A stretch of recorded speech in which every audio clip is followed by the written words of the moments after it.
And we back at it, baby. Again! Yeah. Let's begin, shall we?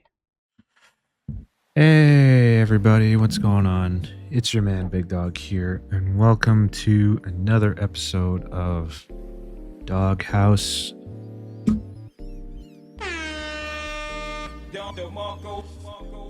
This is episode 181. Apologies for not doing this live. I'm really not in the mood to do it today. I'll try to come back tomorrow with some gameplay live, but today, I don't know. I'm not really feeling it. I'm really not.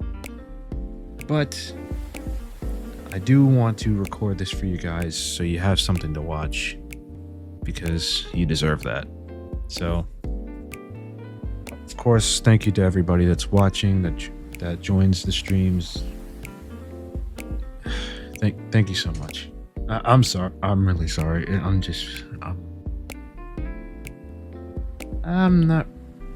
I don't know. I'm just not feeling it today. But the show must go on. Anyway, today's topic, or at least today's first topic, is apparently Activision is in some hot water again. Shout out to Optimus, because we're gonna watch a video by him. Alright, what's going on, everybody? Welcome back to another video here on the channel, and today we're gonna... Hang on a sec, guys. I'm sorry.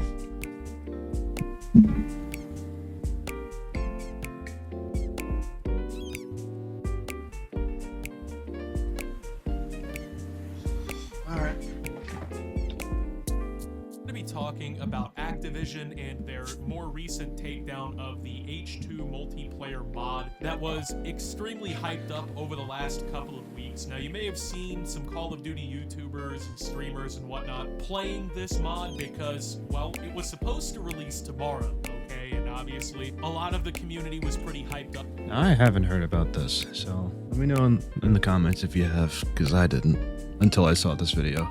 For this, because H2 multiplayer mod, it's basically on the back of Modern Warfare Remastered, and it brings a bunch of updates like Modern Warfare 2 gameplay and maps and stuff like that. A lot of people have just been more commonly referring to it as like a Modern Warfare 2 Remastered, because obviously we never actually got that from Activision. And so this mod gains all of... I mean, we did, but it was a console exclusive, I think. This hype, and everyone's like flooding in, getting their copy of Modern Warfare Remastered on Steam, because not only is it on sale for 20 bucks in the lead up to all this, but obviously you have to get the copy of the game in order to play it, right? And everyone was all ready for it, but unfortunately we just got the announcement a few minutes ago from the team at H2 Multiplayer Mod. Today, our team members received a cease and desist order on behalf of Activision Publishing in relation to the H2M mod project. We're complying with this order and shutting down all operations immediately and permanently. This is a sickness! It is deviant, therefore we don't want it.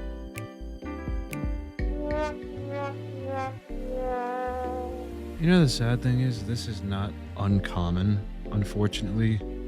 A lot of gaming companies have been starting to do this, where they're either telling people to take their mods down, or taking mod sites down, or outright making you pay for them. I'm looking at you, Bethesda. Yeah, this isn't the first time I've seen something like this happen. Nintendo is notorious for doing it, so it is that.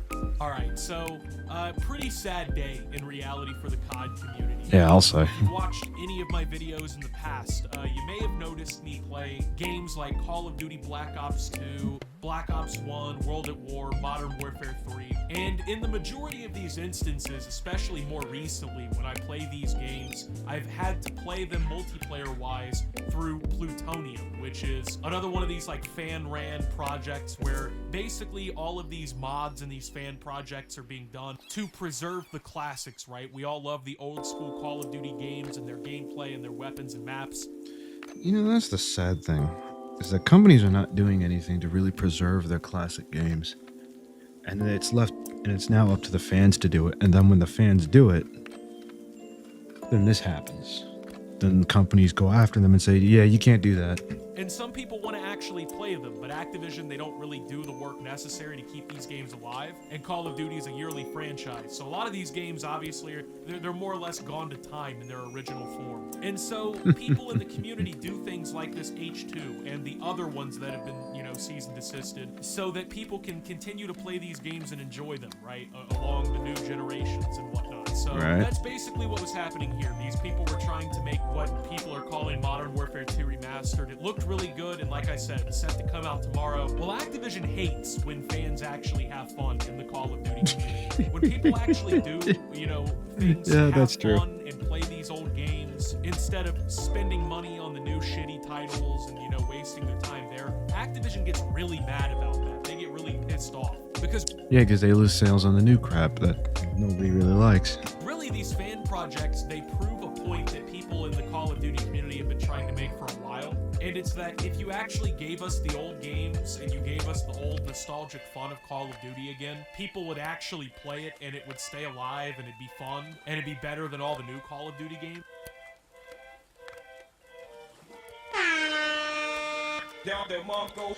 Exactly. He's exactly right. If these companies put the effort in with these games, people will play them. The problem is the companies don't put the effort in, or they actively go out of their way to destroy this stuff. It doesn't make sense to me. And so, of course, Activision over the last year and a half, 2 years or so, they've been going around just smoking every single fan mod, fan project. The only one that's really still around that I know of, at least, is pretty much like Plutonium. That's damn near it. Now, I want to go ahead and clear up the Plutonium year days are probably numbered.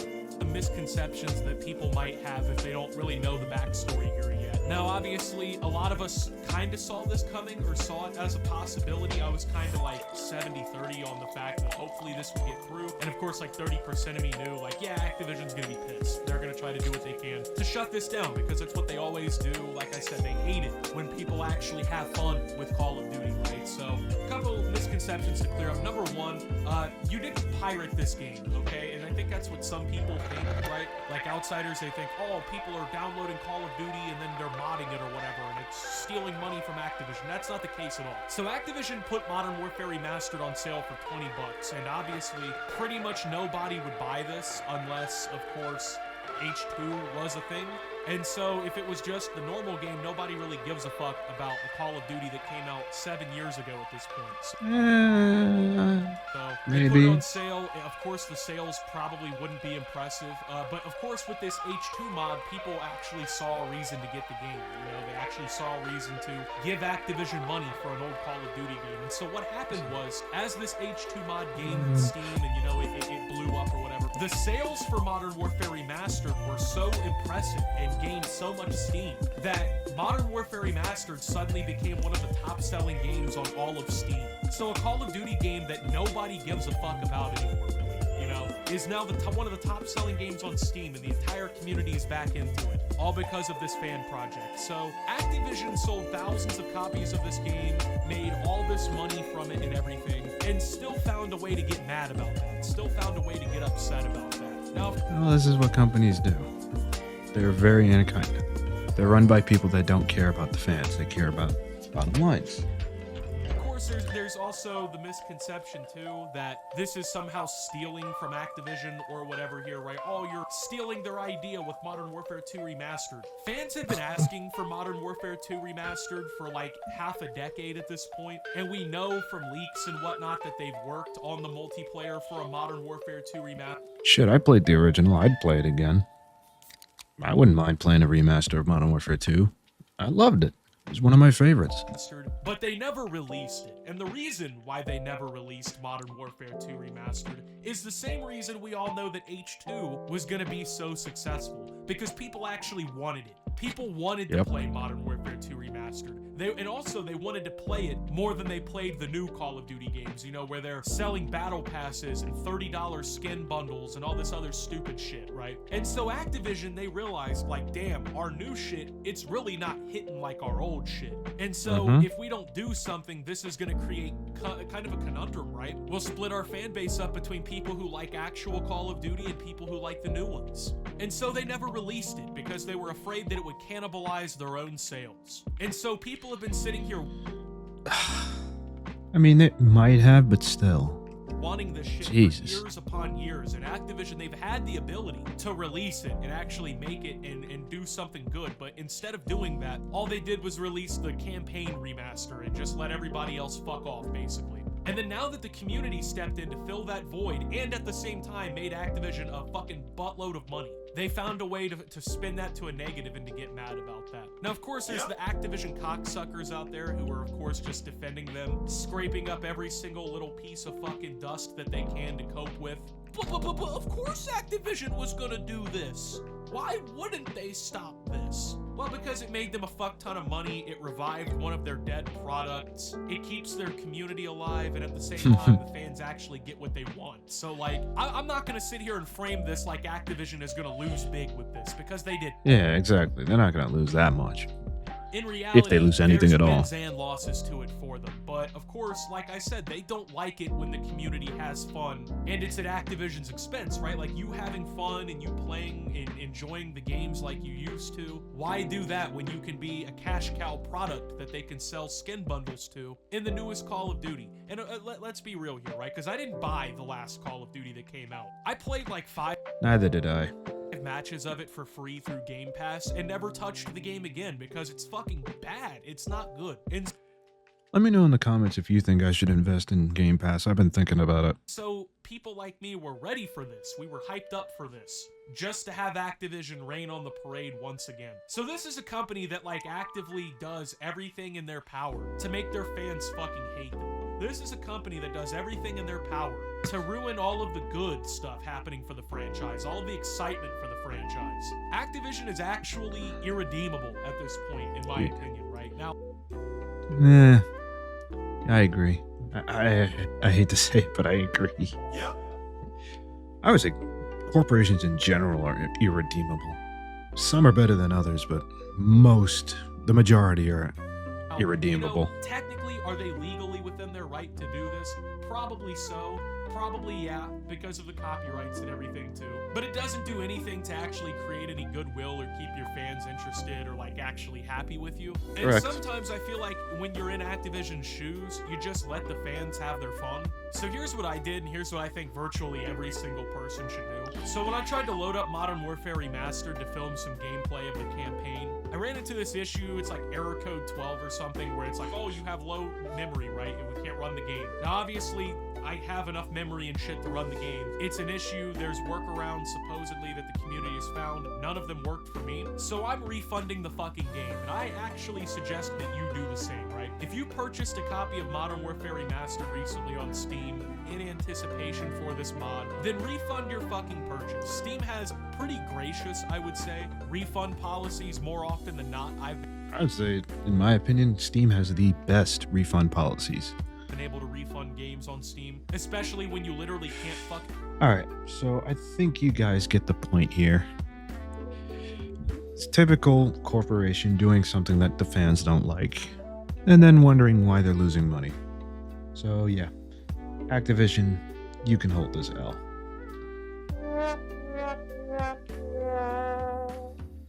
Now, we move on from one crappy game or game company or one crappy corporation to another crappy corporation, and that is Disney. Now, recently Disney did oh my god, I can't believe I'm saying this. Disney did something that is, in my opinion, extremely inexcusable. So I'm gonna give you a prelude. We're gonna watch another Optimus video about the subject because it makes sense too. Apparently, this person this family went to Disney World. Somebody ate something at one of the restaurants that ultimately ended up causing them to pass away. And then when the family tried to sue, Disney tried to stop them from suing. And the reason Disney tried to stop them from suing them is insane. All right, what's going on, everybody? Welcome back. Shout out to Optimus, by the way. Video here on the channel, and today we're going to be talking about Disney because a news story that recently came out about them is absolutely disturbing, man. I mean, this is not only the company that everybody, well, I shouldn't say everybody because a lot of people realize what they really are, but, you know, they have this reputation of being, oh, they're the company that make all the cute little movies for kids and, you know, the Mickey Mouses and all this, right? Stop the cap. Not anymore, they aren't. Not anymore, they aren't.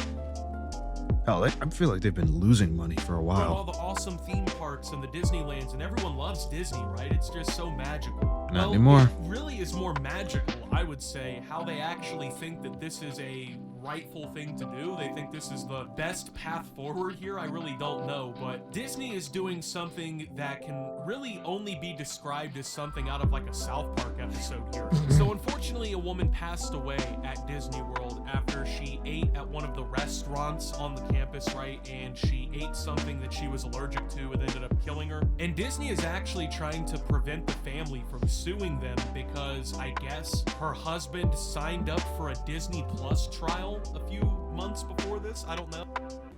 See, now that's some bullshit. Yeah, that's right. Disney is trying to prevent a family from suing them because the husband signed up for Disney Plus. Are you kidding me? Are you kidding me? No, it really is that bizarre. Now, obviously, the ramifications of this court case are pretty widespread because I'd say a lot of you watching this video, you probably have had a Disney Plus account or you've signed up for a free trial or what. Nope. I have not. Whatever, right? In some way, shape, or form, you probably have used a Disney product if you're watching this video. And so I would think, hypothetically, that if this is the argument they're going to use in this case, this would be the argument that they would use against really anybody. So let's go ahead and jump into the story here. Disney is trying to have a widower's wrongful death lawsuit dismissed and sent to arbitration because the man had signed up for a Disney Plus account several years ago. Jeffrey J. Piccolo sued Disney Parks and... Sorry about that. Why would you do that? Oh my god, just bite the bullet and settle out of court. Why would you do this? Resorts in February, months after his wife, Dr. Kanakporn Tangason, died after she consumed food containing allergens at a restaurant in Disney World. Piccolo said in his complaint that he, his wife, and his mother went to dinner at Raglan Road Irish Pub and Restaurant at the resort in Orlando, Florida on October 5th. They asked several times whether Tangason's allergies could be accommodated according to the complaint, despite the servers having assured them Tangason had a severe allergic reaction and died at a local hospital, the complaint said. God damn. I could not imagine that. That is insanity. Right, so, I mean, that's a pretty tragic story, right? I mean, they go to I agree. They go to a restaurant. This woman, obviously, it doesn't say what allergic issue she had, right? But she had one severe enough that she needed to ask the staff, like, hey. Honestly, I don't really think it matters. Like, the fact that she passed away from this. Yeah, Disney is liable for this. I'm sorry. Eat here, do I have to worry about being contaminated by this, right? And it says here they asked several times. It's not like they just asked once offhandedly and some maybe like untrained employee just, no, you're good, right? Like that's not really what happened. They apparently asked numerous times to like really hammer home like, hey, we have this specific allergy problem here. This is a real big deal to us, right? Like we need you to take this very seriously. And I guess the restaurant still somehow ended up serving them some sort of dish that was contaminated by this allergen that is literally lethal to this woman. And she passes away after consuming the food, right? Well, Disney seems to think that they're not in the wrong for this, that, you know, it's not the cap. You are in the wrong for this. You are. Like, seriously. Like, not only are you in the wrong, you are, like, below in the wrong. Like, seriously. Their fault that this happened. And actually, it's not their fault that this happened because the husband, not even the woman who passed away and, like, ate the food or whatever, right? Her husband signed up for a Disney Plus account, not even, like, the week before, but several years prior to what happened here. So I shouldn't even really have to explain why this is just a completely fucking absurd lawsuit. This is a Come on, man. Really? Really? Oh my obviously god. absurd thing to claim in the court of law. Yeah, we're not responsible for basically killing your wife with an allergic reaction because you wanted to watch Star Wars movies a couple years ago. Huh? What? What the fuck kind of, like, it just obviously is insane. Disney filed court documents in May saying the $50,000 lawsuit should be dismissed and resolved by individual arbitration because of terms Piccolo agreed to when he signed up for a free trial of the streaming service Disney Plus. There is no way in hell that your streaming service has terms of service that prevents you from getting sued for getting someone's wife killed. Like, I call cap on that. The filing also says he accepted the same terms when he used the Walt Disney Parks website to buy tickets. Lawyers for the What? company said that users have to select checkboxes that hyperlink to the terms of use, as well as another that says that they agreed to the terms. Users cannot select agree and continue if the boxes are not checked. Who fucking cares? First of all. Second of all, let's be real. Those things are extremely long and nobody's reading that shit other than a lawyer. So y'all are wrong for Filing that. says the filing included a copy of its terms and conditions. A section titled Disney Terms of Use said any dispute between you and us, except for small claims, is subject to a class action waiver and must be resolved by individual binding arbitration. A spokesperson for Disney told NBC News, quote, "We are deeply saddened by the family's loss and understand their grief. Given that this restaurant is neither owned nor operated by Disney, we are..." Wait a second. I want to check something. Give me 1 second, guys. Because isn't NBC owned by Disney? Is NBC owned by Disney? No, Disney. Oh, they're owned by Comcast. Okay. Because I was about to say, something's fishy here. So they're owned by Comcast. That still doesn't make this better. They're another shit company, Comcast. We're merely defending ourselves against the plaintiff's attorney's attempt to include us in their lawsuit against the restaurant. The company said its position in no way affects any wrongful death or other claims the plaintiff may have against the restaurant. Disney added that arbitration is commonly recognized as quicker and less costly than litigation. An attorney... Your negligence got somebody's wife killed.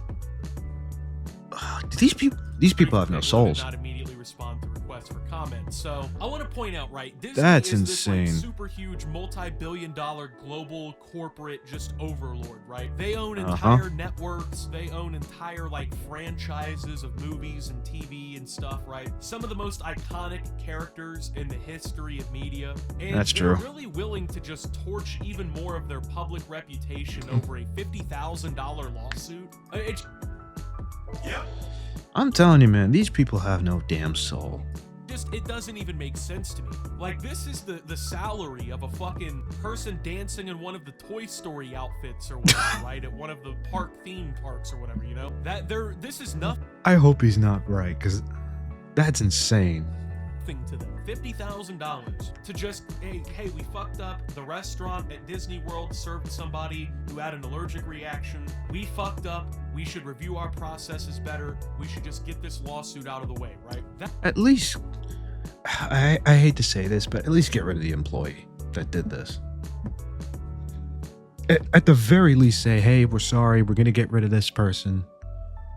And if they still want to press charges, then be like, you know what? We'll find a way to mitigate this. But that, God in my damn, opinion, would just be the best route to take here. It's like, own the fuck up, pay the money. I mean, let's be real. $50,000 isn't bringing this guy's dead wife back or anything, right? Pay Fair the enough. man his money, move the fuck on, right? Like they'd probably make $50,000 in that one restaurant alone on a daily basis.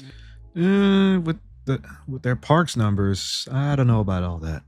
You know what I mean? All the money that they're fucking making. And they're really trying to like sit here and nickel and dime and like scheme and connive over what they're trying to use here at like Disney Plus is the fucking like make or break. I mean, the bad PR nightmare that this alone creates automatically costs more than some $50,000 lawsuit if we're being real. I mean, I agree. I just want everyone watching this video to realize, right? Like if you even sign up for a free trial of Disney Plus or you buy tickets to Disney World, right? Disney is actually saving your agreement to that policy, right? Their terms and conditions. They're saving that so that they can Hail Mary throw that at any possible problem you might have with them, right? So if they kill your that's wife, insane. literally, by giving her something she has an allergic reaction to, they'll try to actually say, because you signed up for a free trial of a streaming service a couple years before that, that you're the one actually liable for everything and they're not even responsible for the problem. Like, that is how greedy and conniving and scheming that Disney is as a corporation. Yep. They are actually trying to do that. So when people like to say, oh, look, Disney's full of magic and wonder, I always think of shit like, oh my God, who the Oops. hell cares? That actually worked out in my favor. Yeah, and like, let's be real. The Disney's quality control has dipped. It really has. First of all. Second of all, sure, their parks can be cool, especially when you're a kid, but nowadays they're super expensive. Like, you know what? Let me do something real quick. I want you guys to humor me for a quick second. What does the average Disney vacation cost? Here we go. Do. Here we go. Here we go. Magic and wonder my fucking ass. Look at this. Look at this. 5 nights Pop Century, $1,300.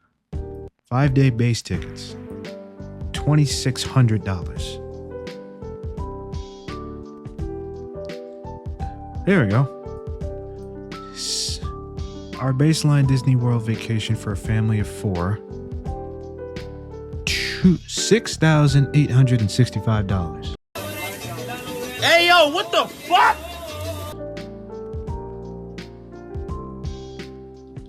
This is a sickness. That is insanity. And look at what you get. Like, oh my God. I can't believe Disney's doing this. Actually, no, I can believe they're doing this because this is the type of shit you get with American corporations. You know what? Not even American corporations. Corporations in general. These people are soulless wrecks. And unfortunately, they have the most money and the deepest pockets. And the funny thing is, I was watching a video from, I think it was Louis Rossman the other day. And he said, when he was covering this topic, he said, Disney just made the best argument for piracy. And the sad thing is, he has a point. He has a point. But, I don't know. What do you guys think? Anyway, that's going to be it for this episode of The Doghouse. Thanks for watching. And stay tuned for the meme of the day. And for today's meme of the day, a little something quick that I quickly put together myself. Enjoy it. Hey there. Seems like you made it to the end of the video. Congratulations. Since you're here, why don't you do me a solid and click that subscribe button. Also, hit the like button, the bell for notifications. Follow me on Twitch, Twitter, join the Discord server, and all that good stuff. Hell, even click my affiliate links if you're feeling up to it. I'd greatly appreciate it.